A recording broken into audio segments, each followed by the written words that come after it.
coming back to school with me.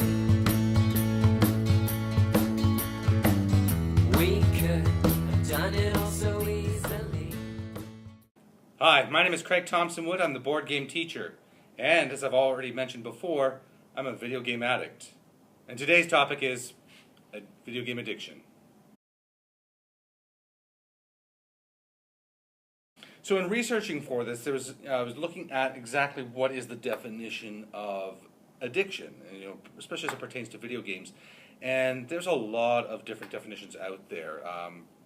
So I just sort of went with something that was quite simple. This is from Michael Brody, who's a psychiatrist. And what he says is that video games, I'm just going to paraphrase his definition, is that addiction is when you need more and more of a given substance in order to achieve the desired effect, and that without the desired substance or stimulation, that you become irritable, upset, moody, etc. So in this way, we can see exactly the kind of thing that kids who are addicted to video games, adults who are addicted to video games, we need a lot of that in order to sustain ourselves, to be happy with what we're doing.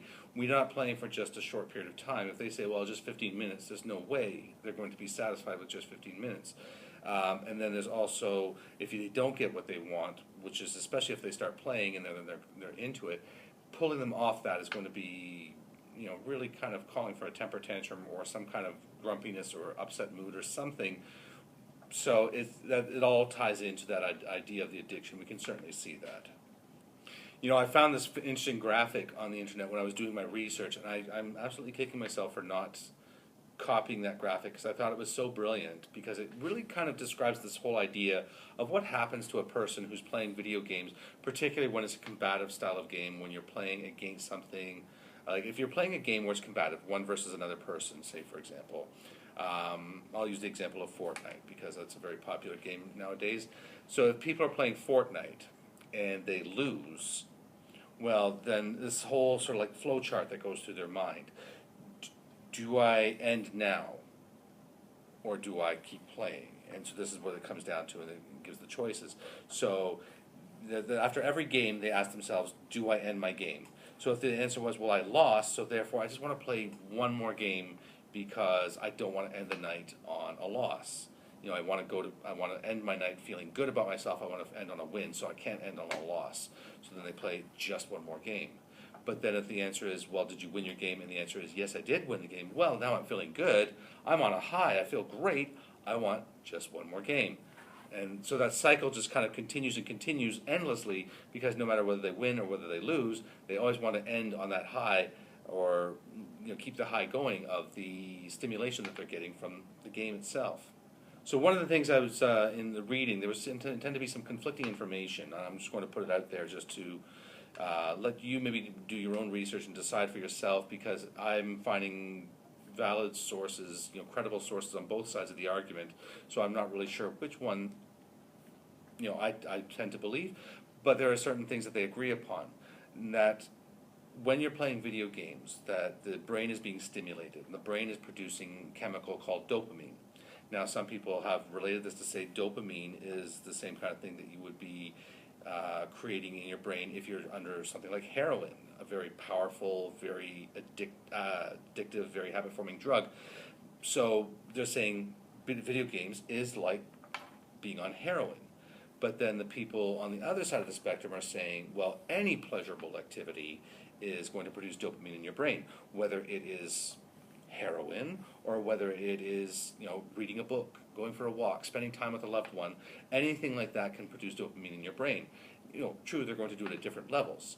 So they're saying that it's nonsense to liken video game play to heroin. I tend to think it's maybe something more in the middle, because I certainly know that when I am in that dopamine-induced state of video games, I don't want it to stop, and I'm right in there. I find it very difficult sometimes to pull myself away from that. So I can certainly relate. I certainly, if I'm hanging out with my mom, I know that we're having a great time, but I'm certainly not finding it difficult to I need to tear myself away, and I just need to spend all this time with her and not let that time stop. I mean, love you, Mom, but it's not like as difficult as when I'm deeply immersed in a video game and then I'm being called to go grocery shopping, or I have to go to bed, or whatever it is that I need to do. It's a very different sort of thing, and so the dopamine obviously is stronger in the one. The addiction, the desire for something is much stronger in the one than in the other. So while both may produce the dopamine, certainly the levels that are produced in the video games are very high, and that's probably a lot of what is the habit forming. So I just want to show too this graphic on over my shoulder right now. This is a young boy in Thailand, and he's already smoking 40 cigarettes a day. And this all started when he was about 2 months old, and he would find the cigarettes on the floor, and he would pick them up, and he would, imitate the adults that he was seeing. So, and by doing that, by those little bits, he started to become addicted to the cigarettes. Now, I don't think there's anybody out there who's going to argue that cigarettes are addictive. The reason I'm showing this now is because I want to liken it to the idea of what's happening with the video games. So, I don't think there's any. Hopefully there's nobody watching these videos now that would disagree with me when I say that giving cigarettes to a child is a really bad idea, a really stupid idea. So why are these parents doing it? In their own words, they do it because if they don't give it to him, he gets grumpy, he throws tantrums, and he cries. How many parents have I talked to in my time as a teacher when we talk about the amount of video games that are being played at home, and the parents' reasons for letting them play so much is because if they don't, they get grumpy, they throw tantrums, they cry. It's exactly the same thing that's going on with this young boy, but now we're talking about in a video game sense. So it's two things. The children are addicted, but they're manipulating the parents to do something they know is not good for them. Both sets of kids are getting what they want, and both times it's not something that they should be getting just through negative actions. This kind of thing is exactly what the video game companies are wanting. Just think about the fact that what are video game companies? Sure, we enjoy the video games, but sometimes I think the kids, maybe even the parents, we lose sight of the fact that these people are running a business. And they are in the business of obviously making money, and they're in the business of pleasure, for giving us enjoyable, pleasurable activities. And so in order to do that, they have to make sure that we are constantly seeking their pleasurable activity. So they have the whole idea of how to stimulate our brains, how to keep us coming back for more, down to a science. How do you keep somebody coming back for more to a pleasurable activity? You get them addicted. And so this is what's happening, is that these video game companies, they know what they're doing, and they have our children, they have some of us, addicted to these games. And they do it in such a way that they keep us playing, keep us going, day after day, hour after hour, week after week, and we just keep on playing these games, and we keep coming back for more because we enjoy the feeling, we enjoy the activity. So at some point, somebody needs to draw the line. Now, as an adult, I'm able to self-regulate myself, usually. And so I generally don't play video games because I know what happens when I do. I can spend way too many hours playing them, and when I stop playing, I get headaches, I get grumpy, and it's just, I know it's not good for me. So I usually schedule my video game play for times when I'm on vacation, and that's really the only time I will play a video game.